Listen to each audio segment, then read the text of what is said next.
Does it seem that getting your ish together is so hard? There's too much to think about, too much to do. You start and then you fall off. Now you're back to zero.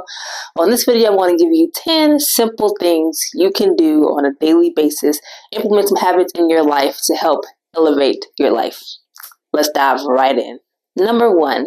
Elevate your finances by automating your savings.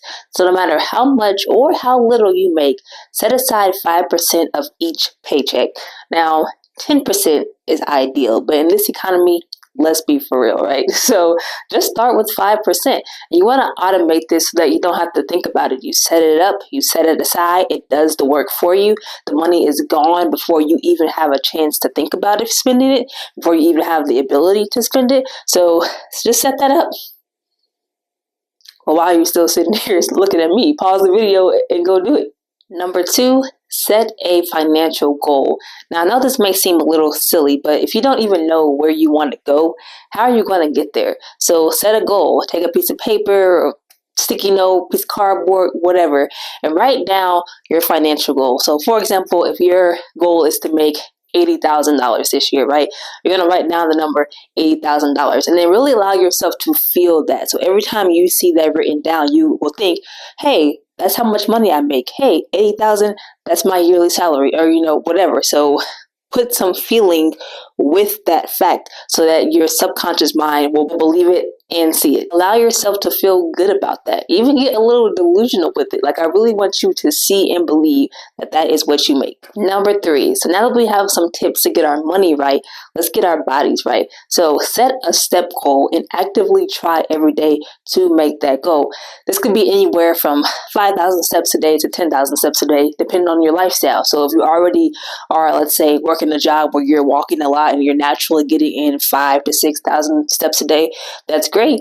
Aim for more. Or if you're at a desk job, maybe, walking around in your little apartment, you get maybe 1,000 steps in a day. So aiming for 10,000 steps a day might not be great for you, but we can at least start with 4 or 5. So pick a range that's good for the level that you're already at. If you have one of those Apple Watches, Galaxy Watch, any kind of watch where after so long of sitting, it tells you to stand up, listen to it. It's like, actually get up, take a few steps, and then sit back down or continue what you were doing. This is going to involve you being intentional. Waking up in the morning, going on a walk, maybe on your lunch break, or once you're finished with your lunch, save about 10 minutes towards the end to walk around a little bit. Find ways to get your steps in. There's going to come a day, well, let me not say there's going to, but there may come a day where you're unable to walk as good as you can now. So do you really want to waste the years that you are able to be active now by not being active? So get out there and get those steps in. Number 4, still riding the physical train, is eat a serving of fruits and or vegetables with every meal. And honestly, listen, it's not as hard or as difficult as it sounds. Buy the ish, you eat the ish, okay? Think about your morning breakfast. You were making pancakes anyway. Throw some blueberries in the batter. Make them blueberry pancakes. When you go into Chipotle to get you a burrito bowl anyway, just add in a guacamole serving to your burrito. If you don't like that, get some pico. If you don't like that, get that corn salsa. Just get some type of vegetable in your meal. And just be intentional about making that a priority. Okay, so our money's good, our body's good. Let's move on to number 5, which is your mental. How is your mental space? So here's what I want you to do. Every morning before you get out of bed, think of 2 to 3 things that you are grateful for. You don't have to write them down. You don't have to journal them. You just need to think them. Say them out loud. Turn over and whisper them in your partner's ear while they're still sleeping to creep them out. Better yet, do it together. So you don't really need to make this too much of a big effort. Just when you wake up, once your consciousness comes back, just sit there and think about 2 to 3 things that you are grateful for, because this will put more focus on the good in your life and limit the amount of time you're thinking about the bad things in your life. Number 6, be comfortable with saying no. I've gotten so good at this and I love it. I've even upgraded myself to absolutely not. It's a good thing for me. But all jokes aside, if you don't want to do it, just don't do it. Can you imagine how much stress, anxiety, and discomfort we would save by just saying no to the things that we know we don't want to do? And be okay with not wanting to do it and knowing that that is enough reason. because I don't want to, or because I no longer want to, in the event that you committed to something before when you were in a different space and now you realize you don't want to do that anymore. Like, it's okay to let that go and just say, I no longer want to do that, and be okay with that. Number 7, social.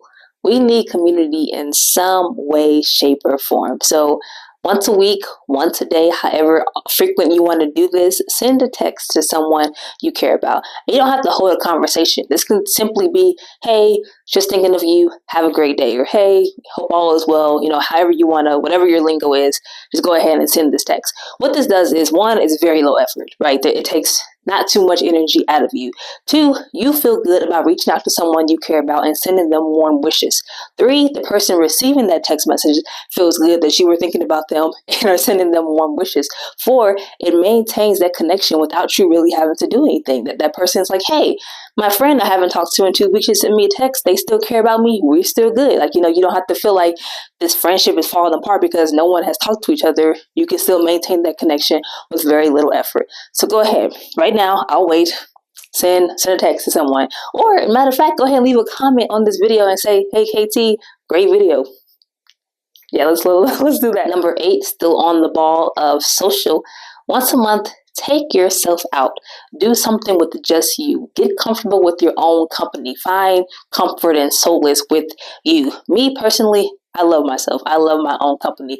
I'm that weirdo that will drive for hours in silence in the car. I talk to myself in the shower. I can sit in silence. Like, the thoughts that happen in this head of mine, great. I truly enjoy my own company. So I want you to get comfortable with having your own. So plan an outing with yourself without all of that social obligations, right? Like, who's going to pick the place? Who's going to initiate the cancellation of this outing first? Like, okay, we've been hanging out for 2 hours. Let's wrap this up. Who's going to pay the bill? Who's going to, all that anxiety around what to do with other people, out the door, okay? It's just you and you. So spend some time with you. Plan some time with yourself. All right, number 9. So we did physical, we did financial, we did mental, we did social. Can you guess what might be next? Well, if you guess spiritual, you were right. So let's get that spiritual health together. So again, once a week, once a month, however frequent you want to do it, commit to doing an act of kindness. This does not have to be a big grand gesture, right? This can be holding the door open for someone. This can be complimenting someone on their shirt. I mean, you were already thinking it. Just go ahead and tell them, right? This can be calling your partner who usually picks up the kids and say, hey, you know what? You go ahead and go straight home, or you go hang out with your friends after work. I'll get the kids, right? Like, take something off their plate. When you're walking down the street and you see a piece of trash on the floor that, yes, I know you didn't throw down, but just pick it up, right? Your gesture doesn't have to be acknowledged. This isn't about other people's growth. This is about yours. Not all heroes wear capes. I have a good example of this. So I received 2 different pizza orders, right? Like, 2 people wanted pizza from 2 different places. So I went to the first place first and picked up their pizza. And then when I got to the second place, of course, their pizza wasn't ready, right? So I had to wait. In the meantime, the person's pizza in the car was dying. Like, it was dying in the car. It was getting cold, right? But luckily, this person wanted 2 pizzas. So what did I do? These were fresh and hot out the oven. So I stuck the one that was sitting in the car in between the 2 pieces so that they could heat the middle one back up, so that when I delivered both of these pizzas, they would all be warm, instead of just one person getting cold pizza and the other 2 people getting, hot pizza. So again, not something I had to do. It's just not something I even mentioned. I didn't say, hey, just so you know, I put your pizza in the middle of these 2 pizzas so your pizza will be warm. Okay, like, that's not the purpose of me doing that. It was just like, oh, this is something I could do nice for someone, because who wants to get a cold pizza when they come home, or like whatever. So that was my act of kindness that I didn't really have to do.